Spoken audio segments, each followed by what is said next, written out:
Hello guys, welcome back to my channel. నేను మీ పవన్.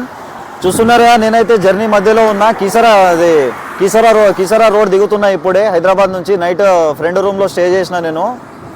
ఇప్పుడు నేనైతే నల్గొండ వెళ్తున్నా ఫ్రెండ్స్. ఎందుకంటే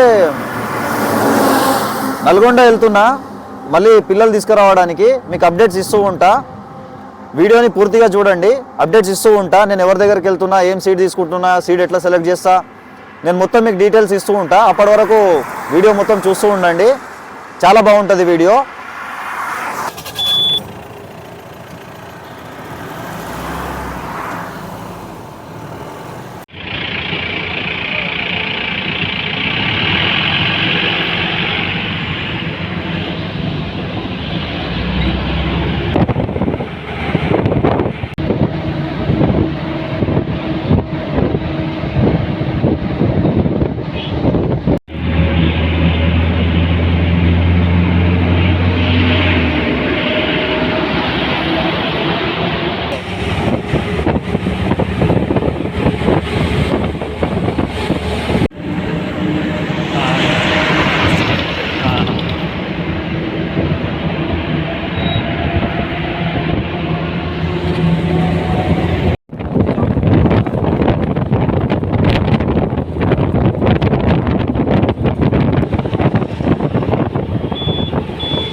కట్ అయితే ఈడ కూడా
వెట్టి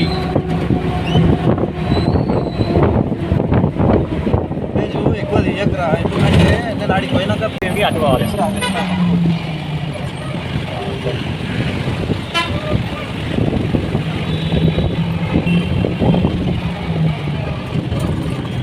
అటు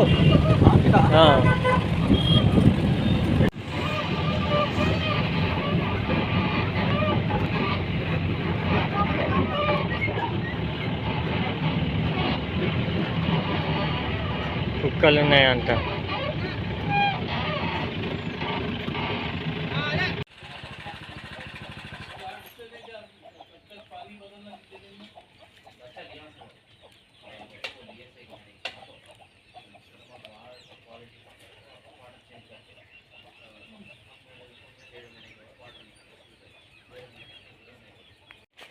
మళ్ళీ నేను ఫస్ట్ బ్యాచ్ 10,000 పిల్లలు 15,000 లీటర్స్ ట్యాంక్ అంటే చిన్న ట్యాంక్ 15,000 లీటర్స్.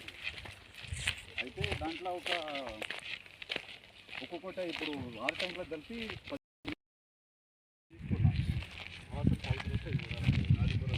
మొత్తం అన్న.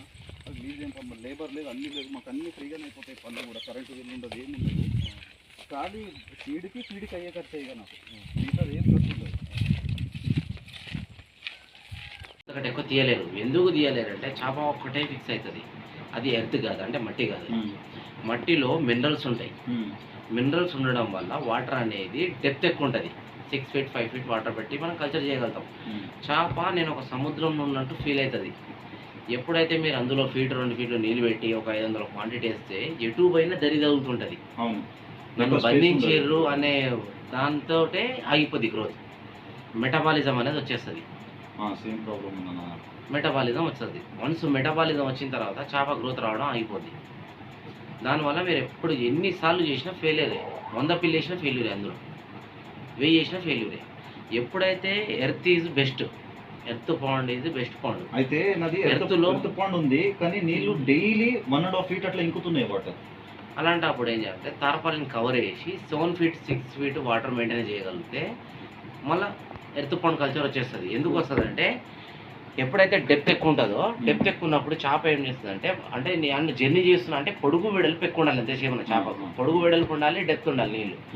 అట్లుంటే చేప ఏదో నేను ఒక సముద్రంలో ప్రవేశిస్తున్నా అని చెప్పి వెళ్తానే ఉంటుంది. అట్లా మజిల్ కూడా పెరుగుతుంది. మజిల్ పెరుగుతుంది వెంటనే. ఇప్పుడు వీడికి పోగానే ఆడ దరి జరగకూడదు. ట్యాంకులలో జరిగేది అదే.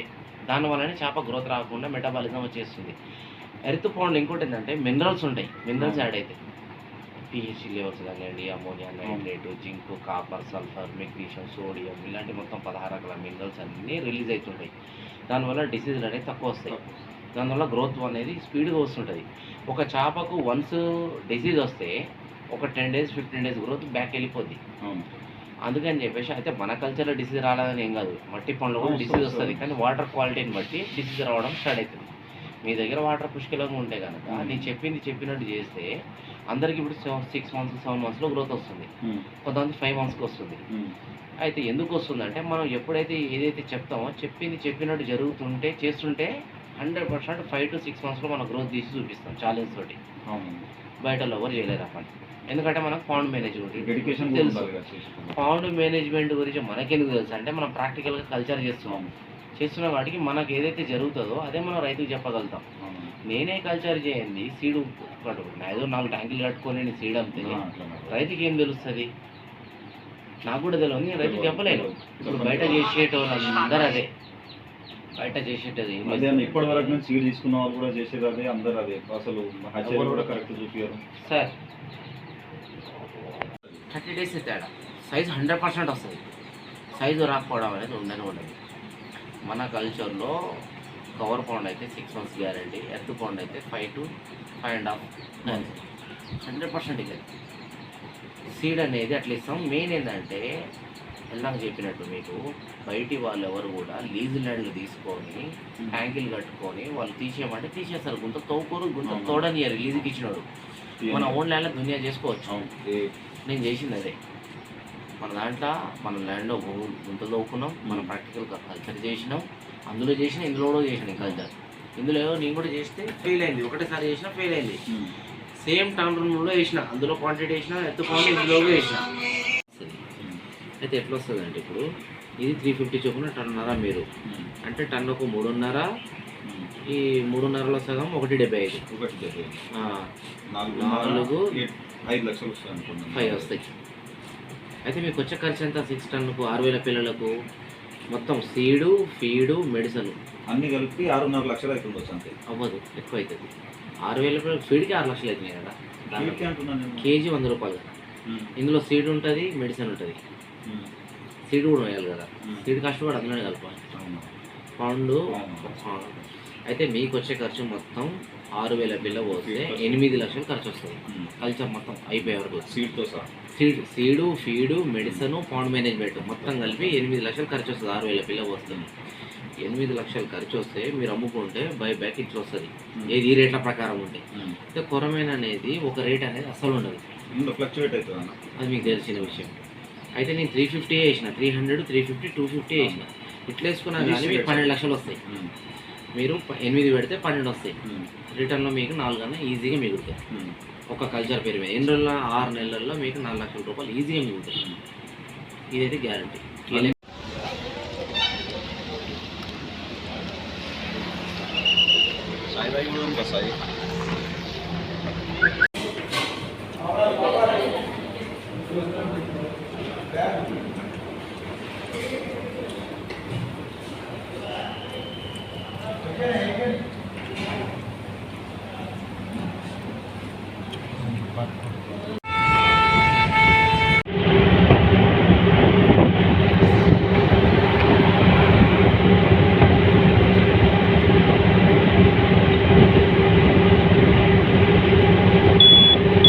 చూసినారు కదా వీడియో. నేను వెళ్ళింది అయితే నల్గొండ జిల్లాలో గంధంవారిగూడెము. ఎంఎస్ దేశీ ముర్రెల్ ఫిష్ ఫార్మింగ్ అని చెప్పి మాజీద్ అన్న అని ఉంటారు, మీకు తెలుసు అనుకుంటా. యూట్యూబ్లో కూడా చాలామంది వస్తారు ఆయన దగ్గరికి సీడ్ తీసుకోవడానికి. నేను కూడా ఆయన దగ్గరికి వెళ్ళిన. అయితే ఇక్కడ జరిగింది ఏంటంటే నేను రిటర్న్ రావడానికి నాకు చీకటి అయిపోయింది, చాలా లేట్ అయిపోయింది. నేను వెళ్ళినాక సీట్ తీసుకుందామని వెళ్ళిన నా ఓన్ జీప్లోనే డ్రమ్స్ తీసుకొని ఒక 4 డ్రమ్స్ పెట్టుకొని ఒక 2000-3000 సీట్ తెచ్చుకుందామని వెళ్ళిన నేను. కానీ వెళ్ళినాక అన్న ఏం చెప్పిండంటే నాకు ట్యాంక్స్లో ఒక కల్చర్ ఆపేయమని చెప్పిండు. పాండ్ కల్చర్ అయితే బెస్ట్ అని చెప్పారు, సజెస్ట్ చేసిండు నాకు. నా దగ్గర పాండ్ అయితే ఉంది, పాండ్ ఉంది కానీ పాండ్ కొంచెం మాడిఫై చేయాలి. వాటర్ బాగా ఇంకుతున్నాయి, దాంట్లో టార్పాలిన్ కవర్ వేసి కొంచెం వర్క్ ఉంది పాండ్ది. ₹1,00,000 దాకా 1,50,000 దాకా మళ్ళీ పని ఉంది, వర్క్ ఉంది పాండ్ది కూడా. అది ఒక వర్క్ కంప్లీట్ చేసుకొని మళ్ళీ మాజిద్ అన్న దగ్గరికి వెళ్ళి సీడ్ తీసుకొని పాండ్ కల్చర్ కూడా స్టార్ట్ చేస్తా గైస్. మళ్ళీ ట్యాంక్స్ వదిలిపెట్టాను, ట్యాంక్స్లో కూడా స్టార్ట్ చేస్తా. కానీ ఇప్పుడు కొన్ని డేస్ ఆగుదామని చెప్పి అన్న అయితే నాకు చెప్పింది ఏంటంటే పాండ్ కల్చర్ అయితే నేను గ్యారంటీ ఇవ్వగలుగుతా. ఒకవేళ ఆయన దగ్గర సీడ్ మనం తీసుకున్నా కానీ పాండ్లో వేస్తా అంటేనే సీడ్ ఇస్తా అన్నాడు. ట్యాంక్స్లో అయితే మ్యాక్సిమమ్ సీడ్ తీసుకుందే మంచిది అన్నాడు. ఒకవేళ మీరు అడిగితే సీడ్ కావాలని అంటే ఇస్తా, కానీ నేను ట్యాంక్లో సైజ్ వస్తుందన్న గ్యారంటీ అయితే నేను ఇవ్వను అని ఆయన స్ట్రైట్ ఫార్వర్డ్గా చెప్పేసిండు. అయితే మళ్ళీ నేనే ఎందుకు ఆయన దగ్గర రిస్క్ తీసుకోవడము, మళ్ళీ ఆయన పేరు ఎందుకు ఖరాబ్ చేయడం అని చెప్పి నేను సీట్ తీసుకోకుండానే రిటర్న్ వచ్చిన నల్గొండ నుంచి. నేను పాండ్ అయితే కొంచెం మాడిఫై చేస్తా గైస్. నాది మాడిఫై చేసినాక మాడిఫికేషన్ ప్రాసెస్ కూడా వీడియోస్ అప్లోడ్ చేస్తాను. నేను పాండ్ ఎట్లా కన్స్ట్రక్ట్ చేస్తున్నా, దాని మాడిఫికేషన్ ఎట్లా నడుస్తుంది, ప్రొసీజర్ ఎట్లుంటుంది, ఆ వీడియోస్ కూడా పెడతా. పాండ్ ఒకసారి పాండ్ అనేది రెడీ అయిపోయినాక మళ్ళీ నల్గొండ వెళ్ళి మాజిద్ అన్న దగ్గరనే సీడ్ తీసుకొని విత్ గ్యారంటీతోని సీడ్ తీసుకొని అన్నీ మాట్లాడుకొని మళ్ళీ ఒకసారి డీటెయిల్స్, అప్పుడు పాండ్ కల్చర్ అనేది మళ్ళీ స్టార్ట్ చేస్తాను నేను. అప్పటి వరకు ట్యాంక్స్ కొంచెం ఖాళీనే ఉంటాయి, ఒక 1 month వరకు. నేను మ్యాక్సిమం ట్రై చేస్తా మళ్ళీ సీడ్ తీసుకొని ట్యాంక్స్లో కూడా కల్చర్ చేయడానికి. ఈసారి ఒక 300 నుంచి 400 అట్లా లో డెన్సిటీలో వేస్తా. పాండ్లో లో డెన్సిటీ వేసి ఒకసారి ఎక్స్పెరిమెంట్ అయితే చేస్తాం, మళ్ళీ సైజ్ వస్తుందా రాదా అనేది. పాండ్ కల్చర్ ఇది ట్యాంక్స్ కల్చర్లో కూడా బయోఫ్లాక్ ట్యాంక్స్లో కూడా ఎక్స్పెరిమెంట్ అనేది చేస్తా. మీరైతే వీడియో చూస్తూ ఉండండి, వీడియోస్ నావి నేను అప్డేట్స్ ఇస్తూనే ఉంటా. చూడండి గైస్, నావైతే జెన్యూన్ వీడియోస్ వస్తాయి. నావైతే నేను ఎట్లా నడుస్తున్నా, నా లైఫ్ ఎట్లా నడుస్తుంది అనేది నేను జెన్యూన్గా మీకు చెప్తూ ఉంటా. అంతే తప్పించి ఇంకేం లేదు నాది. నాకు కాల్స్ కూడా వస్తున్నాయి, కొంతమంది సబ్స్క్రైబర్స్ కాల్స్ కూడా చేసిర్రు నాకు కల్చర్ గురించి అడగడానికి. వాళ్ళతో కూడా నేను మాట్లాడిన మార్కెట్ గురించి కానీ, లేకపోతే మీరు ఏదైనా డీటెయిల్స్ తెలుసుకోవాలనుకుంటే నా గురించి కానీ కల్చర్ గురించి కానీ నాకు కామెంట్ చేయండి, నేను కంపల్సరీ రిప్లై ఇస్తాను మీకు. అప్పటిదాకా ఛానల్ నాది ఫాలో అవుతూ ఉండండి, చూస్తూ ఉండండి వీడియోస్. నేను సీడ్ తెచ్చుకున్నాక మళ్ళీ కల్చర్ ఎట్లా నడుస్తుంది, నేను సీడ్ ఎంత కొనుక్కున్నా, ఎట్లా వదులుతా పాండులో, ప్రాసెస్ ఏంది, అసలు కల్చర్ ఎట్లా నడుస్తుంది అనేది కంటిన్యూగా నేను వీడియోస్ అప్లోడ్ చేస్తూనే ఉంటా. నా ఛానల్ని లైక్ చేసుకోండి, సబ్స్క్రైబ్ చేయండి. Thank you guys.